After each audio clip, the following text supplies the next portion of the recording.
Beloved of God, God is hearing your prayers, so don't give up.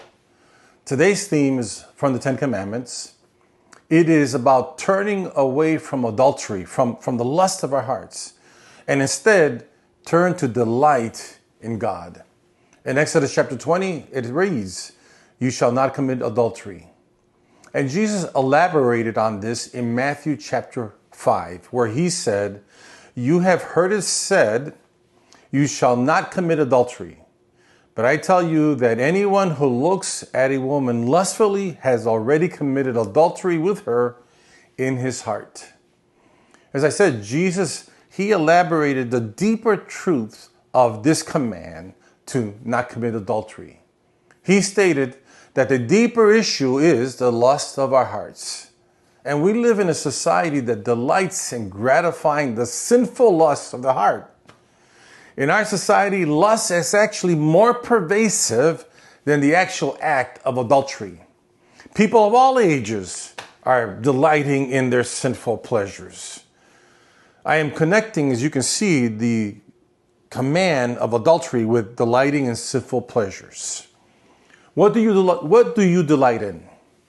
Let me tell you about King David. He committed adultery, and that is the sinful pleasures of his flesh. However, he was able to testify that there were far greater pleasures, eternal pleasures, or eternal delights and joy that are greater and better than that in the flesh. You can read that in Psalm 16, verse 11. And what was his greatest pleasure and delight and joy? Read that in Psalms 27:4. It was the joy of the Lord. It was a being in the presence of God and intimately connecting with the Lord through prayer and worship. When you draw near to God in prayer and worship, He draws near to you. And the presence of God with you is a wonderful, pleasurable experience. Delight in the Lord. Remember, the challenge, 3 minutes in prayer.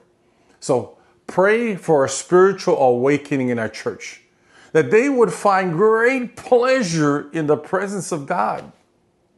Pray for your pastors and your church leaders. And then thirdly, continue to pray for the young people of our community, that next generation, that they would delight in the Lord. Take 3 minutes right now and pray. God bless you.